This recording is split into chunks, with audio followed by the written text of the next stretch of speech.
أيها السيدات والسادة، نعرض على حضراتكم الآن لقطات جديدة للضربات التي توجهها القوة الجوية البطلة على المجاميع الإرهابية في محافظة الأنبار.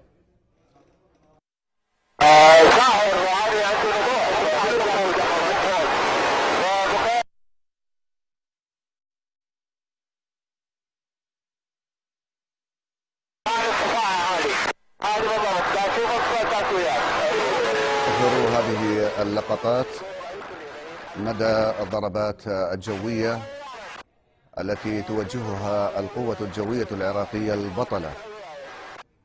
والآن مشاهدينا إليكم نص البيان الصادر عن وزارة الدفاع.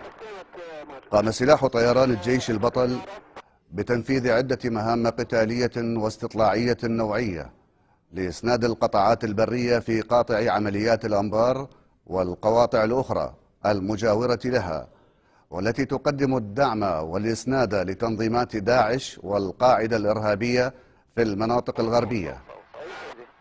مشاهدينا، وتظهر الصور التالية بعض هذه الطلعات البطولية لحصد رؤوس الشر، وتظهر الصورة الأولى استهداف واستمكان وضرب رتل لتعزيزات داعش والقاعدة قادم من الحدود الغربية باتجاه منطقة الجزيرة في محافظة الأنبار، وتم استهدافه بدقة متناهية، وكما مبين في هذه الصور التي تشاهدونها الآن تفجير الأحزمة الناسفة التي كان يرتديها الإرهابيون في الرتل وكيفية انفجارها بعد قتلهم.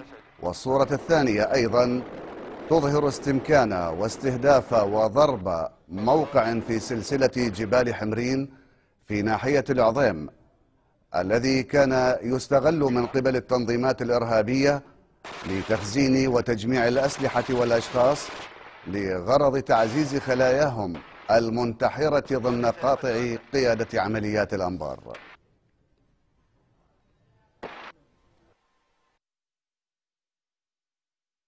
تحية سيدنا صورة.